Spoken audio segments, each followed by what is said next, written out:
this part of the course, we're going to be discussing emotions and forces. And we're going to be discussing different ways to create emotions. And we're going to go into why we do things in life. What are the human needs? And what causes us to do the things in life? And how to create emotions, how to be happy. And we're going to get into depth in this part of the course. And this is what we're going to do in this part of the course. We're going to speak about emotions and forces, right? The emotions, the reasons why we do anything in life. And it really has to do with 7 human needs. And I believe the reason why we do anything in life is for these 7 human needs. And once you get to know these 7 human needs, you'll be able to understand how to become happier and how to become fulfilled. Then we're going to speak about hedonic adaptation, which is basically when we do the same thing over and over again, we get used to it. So if we have pleasure in life, at a certain point, it's going to get boring. So how do we really keep that happiness? And we're going to speak about feeling good in the past and in the present. We're going to speak about 3 things that determine our happiness. What are the things that actually make us happy? And last, we're going to give you different exercises to actually change the way you feel and create a happiness that will actually be permanent and change your life. Emotions and the 7 human needs. Emotions are what cause us to do things in life. Therefore, it's important to learn how to create and manage them. Emotions are the forces for why we do anything, as we spoke before, right? And we want to create a lot of positive emotions. And we want to learn how to manage our negative ones, or as we think are negative, at least, what we think is negative. So to really understand what creates happiness and what creates not only positive emotions, but happiness in general, we need to understand the driving force that causes us to do things in life. And that's why I believe there's 7 human needs that cause us to have those positive emotions and cause us to be happy in life. There's 7 human needs, and we have 6 of them actually come from Tony Robbins. And these human needs are the reasons why we do things in life. These are the motivators for doing things in life. And it really all depends on the way we believe that these needs will come about, meaning whatever we believe needs to be done in order to get these needs, that's what's going to create our happiness. And our needs are, the first need is certainty. We all need to have pleasure and avoid pain. We all need to have a certain amount of comfort in our life. We need to be certain that things are going to work out well. We need to be certain that we have a house over our head, because we need to be certain that the house is not going to cave in. We need to be certain that we're going to have a good life, because if we don't have a certain amount of certainty in our life, to a certain extent, we need some amount of certainty, then we can't be happy. I mean, think about it. Like for some people, you need to have $1 million in order to feel certain, because if I don't have $1 million, oh my life's gonna, I don't know what's gonna happen. I can't support my family, even though people make so much less and they're able to support their family. But if you believe that, they need $1 million in order to get certainty, then they need $1 million. People eat a lot of food in order to feel certain that because when you eat a lot of food, then you feel certain that you're gonna have, you're certain you're gonna have pleasure, not pain. Some people feel certain when I figure out everything. When I know when everything is gonna happen, because if I don't know when things are gonna happen, it gives you certain anxiety, and we have this need to have at least a certain amount of certainty in our life. Certain people can get their certainty from smoking. They're certain that they're going to have comfort from smoking, even though that might be just in the moment, but that's it we're thinking about. But in the long run, sometimes that won't give us certainty. And what we want to do is we want to have positive certainty. Like, for example, if someone has certainty that in God, that God's going to take care of the situation, they have faith. That's a positive certainty, that things are going to go out well. And if you set yourself up for certainty, you have friends and you're able to rely on your friends, you have a family, that can be a certainty that, things are going to go well because you have a family that cares. But if we're always certain when everything's going to happen, we know exactly that we know exactly what's going to happen, when it's going to happen, how is it going to happen, it gets boring. I mean, think about it. When someone watches a video, you know, if they know exactly what's going to happen, it's boring, right? Because we go to the video to see something different. We need that surprise and that difference in our life. And if everything in life we know exactly what's going to happen and when it's going to happen, if everything is predictable, then life just gets boring. And therefore, we need like surprise, we need variety, we need change, we need challenges. So that's our second need, which is uncertainty, which is the opposite, because we get bored if we know if we know everything that's going to happen. It just gets boring. If we have complete certainty in our life, we need variety, we need challenges. And sometimes those challenges can come from hardships, but to a certain extent, we need a certain amount of differences in our life. We need a certain amount of challenge, surprise, variety. And that can come from friends, having parties, going out with friends, going on vacation, learning, having fun. Our next need is significance. We all need to feel significant. We all need to feel something good about ourselves. And some people get in negative ways, some people get in positive ways. Some people get significance from violence, from tattoos in places you don't even want to think of. A lot of people get it from significant problems. When I have a big problem, a lot of people get attention from that.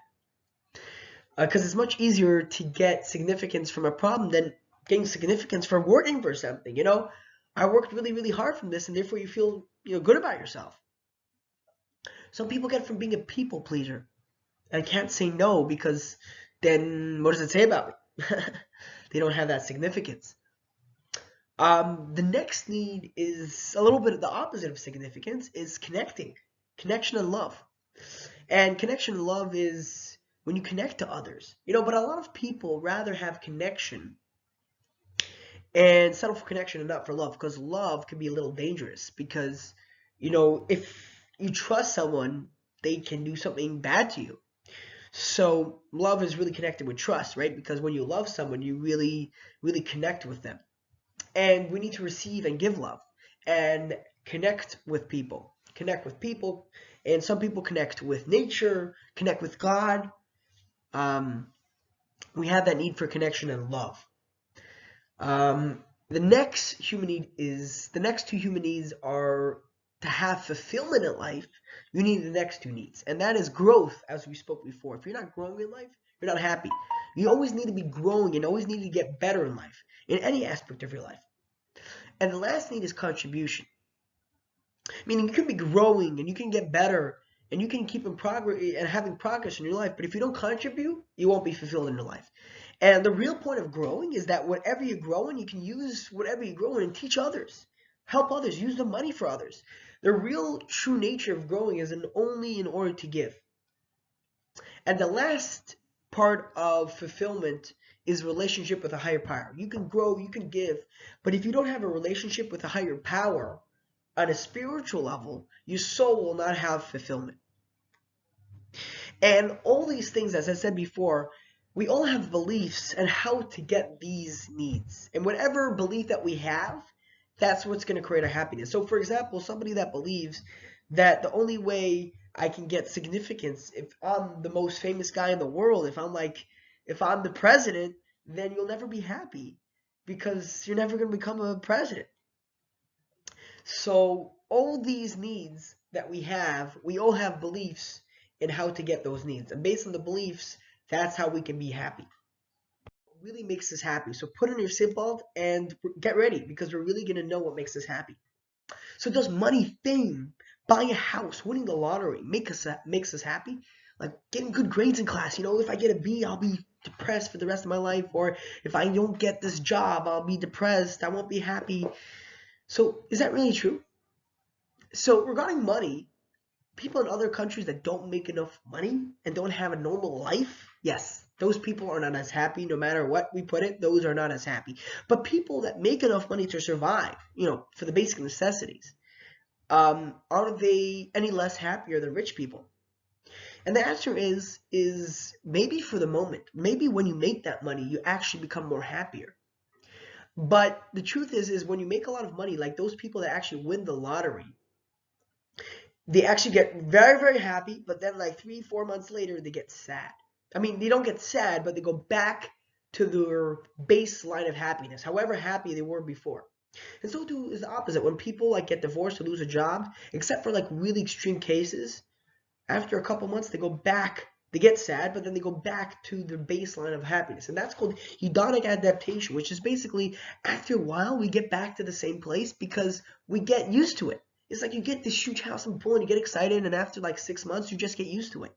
So this is part of this is part of the human condition, that we get familiar to things, and therefore when we get used to it, it doesn't make us happy anymore. So we can get all these things, but after a while, we just get used to it. So we get all this money, but it won't make you happy in the long run. So that's the interesting thing about it.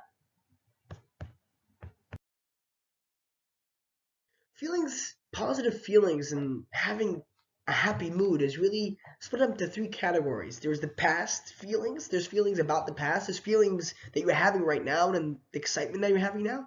And there's also excitement for the future. Past feelings would be like, you forgive someone, because a lot of times when you don't forgive people, it can actually hurt you a lot inside. So it's very important to learn techniques to be able to forgive.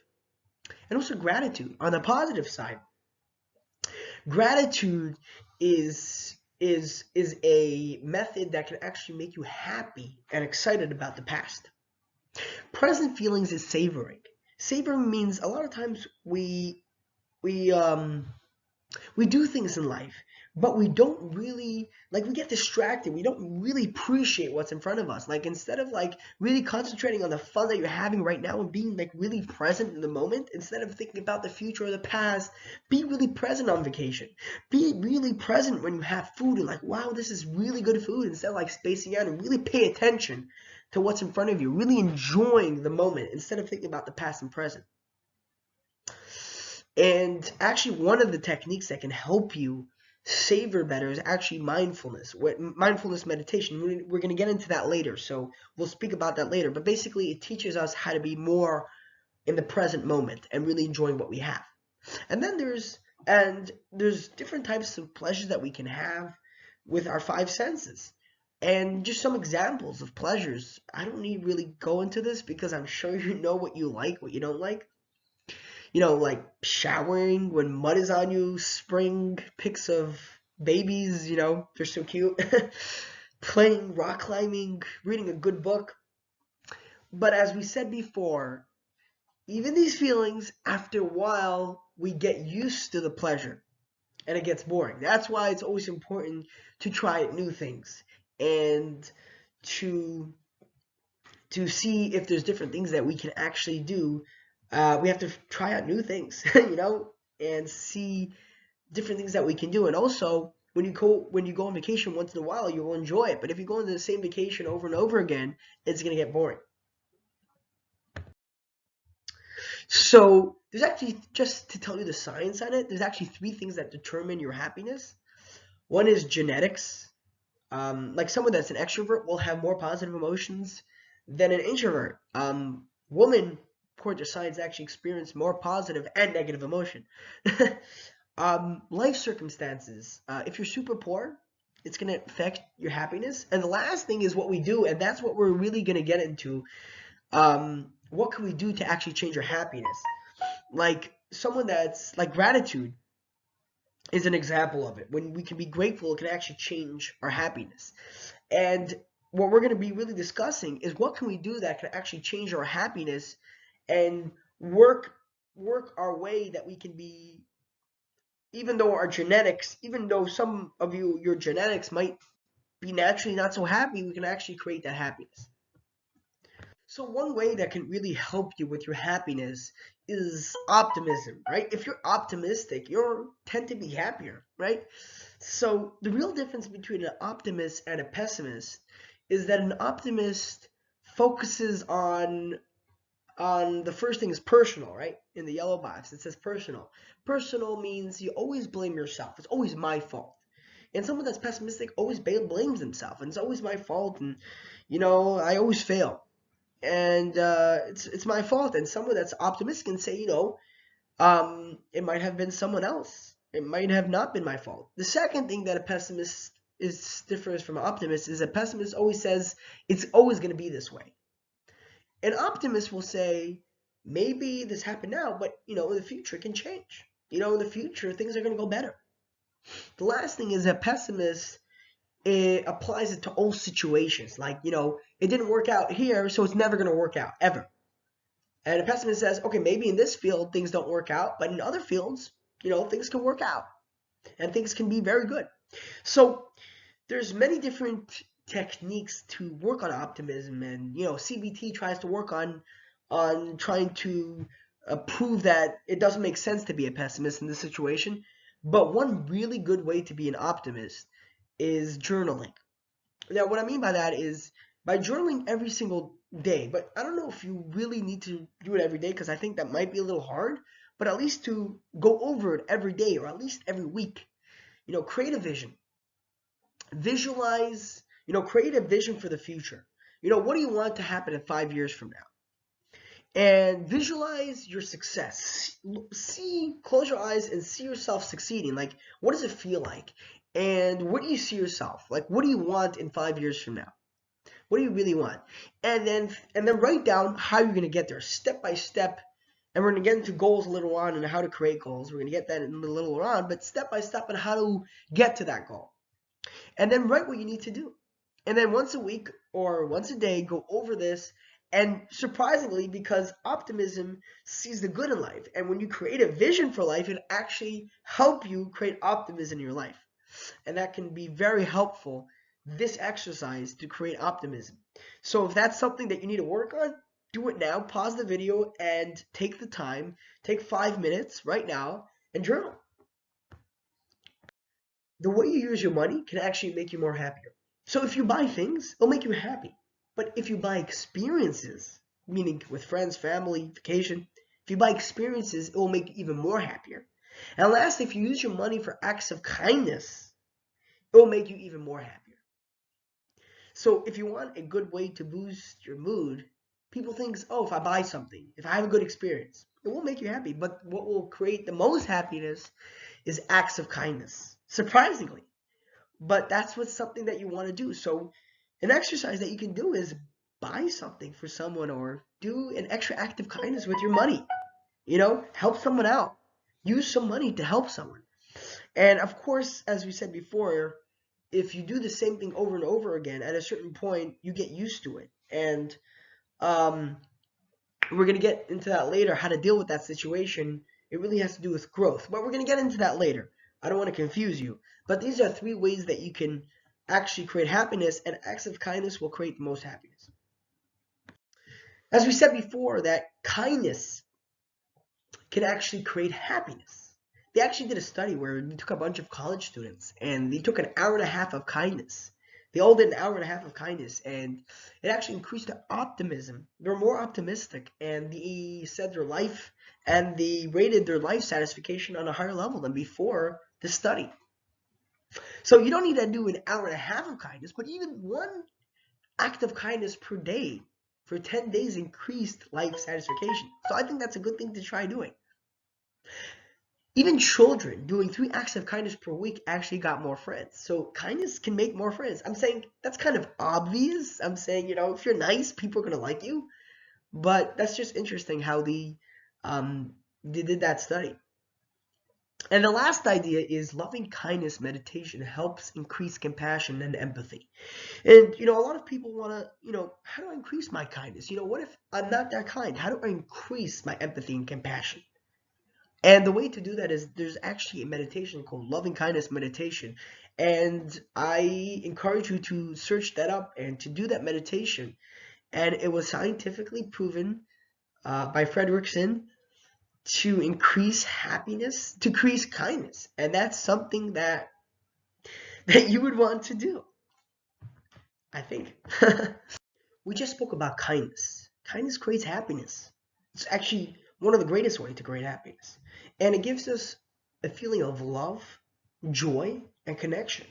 And that all those feelings are involved in kindness. The next feeling is The next way to increase positive feeling is to sleep. Sleep gives you energy, and that's part of having energy, is a part of having good emotions and happiness. Hugs. Hugs gives us connection, love, and joy. And I heard from one psychologist that say if you want to thrive, you got to have 12 hugs a day. It's not scientifically proven, but hugs can actually create happiness, surprisingly. Gratitude. Gratitude is appreciation, and it actually creates love and gives us energy.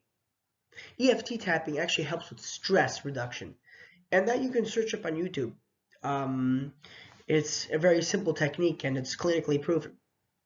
Praying. Praying gives us a sense of connection, calms us down, gives us joy, and can create love. It's like praying is the one that connects you to a higher power. And it calms you down, and it gives you, a sense of that things are going to be well. And connection. And lastly, a safe place. Safe place is a place that you can have serenity, where there's no stress, and it can help you relax your stress. As we said before, the kindness is powerful in creating happiness. So for an exercise, I said this before, but maybe this exercise is a little bit easier. Do one random act of kindness. For example, write an email praising different people for 24 days. Why am I saying 24 days? Because there was actually a study that someone wrote an email every single day to someone else praising them for 24 days, and it actually improved their social connection. It actually improved, you make more friends like that. It not only makes you happy because kindness in itself makes you happy, but in additional, it improves relationships. It develops relationships. So that's part of being happy, as we said before, connection and love. And also kindness will give you fulfillment. So any other emotion won't give you. A lot of people don't know, but we need breaks every 90 to 120 minutes. We need like a start off. And if we don't start off, we have a harder time concentrating. And it's very important to take like a 5-minute break or 20-minute break, depending on whatever works for you, every 90 to 120 minutes. Take small breaks. We also need a break every day, right? We can't be working the whole day, because if we don't take breaks, we're human beings and we need time for ourselves. We need time to relax. And that's why we take breaks on weekends. Every year it's important to take off time for vacation. It's very important. Some ways that you can help with taking breaks is deep breathing. Helps a lot when you're taking breaks to really relax you, or taking a walk, or meditating. And these things are very important in order to have happiness, because it's important to take those breaks in our life. And when we take upon ourselves too much and we don't take those breaks, then it can actually, and especially college students, when they learn all day, it can be crazy. You need breaks in order to function properly. Another great exercise to increase happiness is a gratitude exercise for 24 days. Seligman did this study, and what he told the students was, he told the participants of the study to write down 3 things that went well, and to write down why did this happen. And actually, when they did this for 24 days, they actually became more happier. And try to write, the best is to write down different things. And every week, maybe write about different things. Don't try to write the same things over and over again, because as we said before, there's the hedonic adaptation. You just get used to certain things in life. So it's important to create that variety, as we said before, right? We have that need for variety. We have that need for change, for different things. So it's important to maybe every week write about a different topic of what to be grateful for. But to write down 3 things every single day can intensely change the way you feel. This one can powerfully change the way you feel. So I would advise you to try this one out. Think of someone that made a big change in your life, someone that changed you and you didn't thank him enough. Write down a detailed letter about how they changed your life. Like a full page or 2 pages. and ask to meet with them, and then read it to them face to face. Not only will it make you happy because of the gratitude, but also because of the connection that you're making right now. And connection helps a lot in happiness. We're going to be discussing that later. And the happiness they did would even last for a month. But I think after a month, it starts going down because, it'd been a month already. But a good advice would be to do it once a month, if possible. But just doing it once, try it out and see how it goes. Exercise helps a lot with not only regular people, but people that are clinically depressed. They did a whole study, and it helped the same amount of people that took antidepressants. So exercise creates energy. When you do exercise, you actually get more energy, and it actually changes your mood. And the happy chemicals, serotonin and dopamine, start. You get an increase of dopamine and serotonin, the good feeling chemicals. So it actually makes you feel better. So if you're depressed, it helps a lot with this. But start small. People start, let me do exercise. Everyone's scared of exercise. Start small. Of course, they say that the best is to do 3 times a week for half an hour every day, 3 times a week.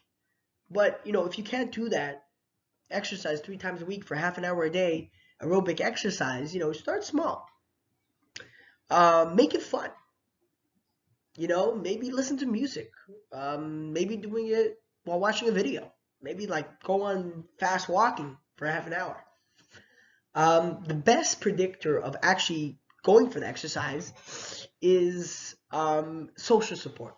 If you go with friends, and if you do it together with a friend, let's lose weight. If you're if you have weight, or let's be happy. The side benefits, it actually helps with your memory a lot, your creativity. It helps you concentrate much more. So people that have ADHD, this helps a lot. And also, it actually increases your libido.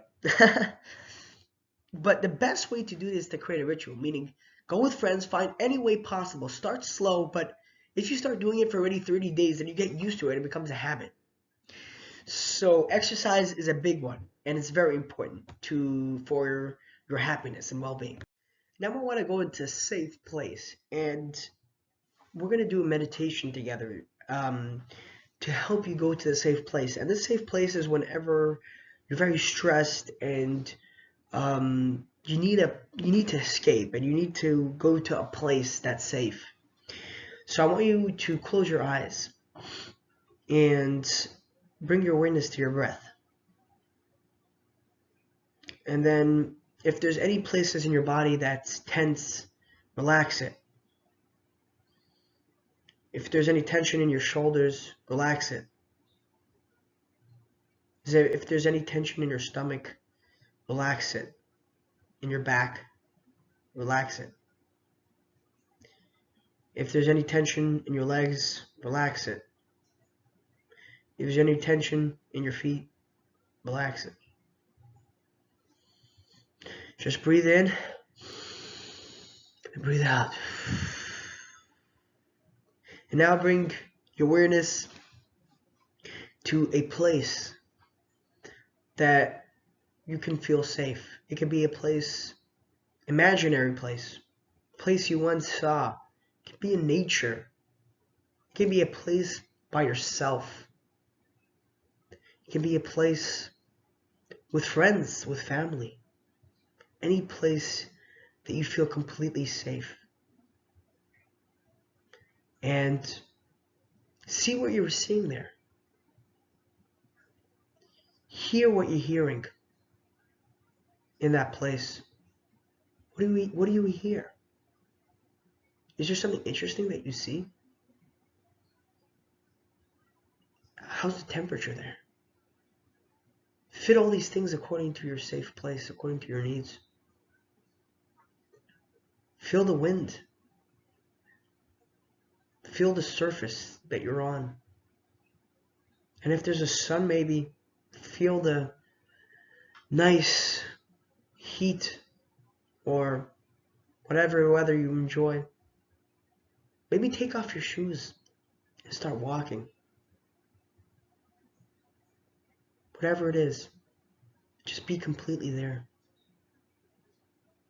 And do what you need to do. And you can pause this video if you just want to stay in this place.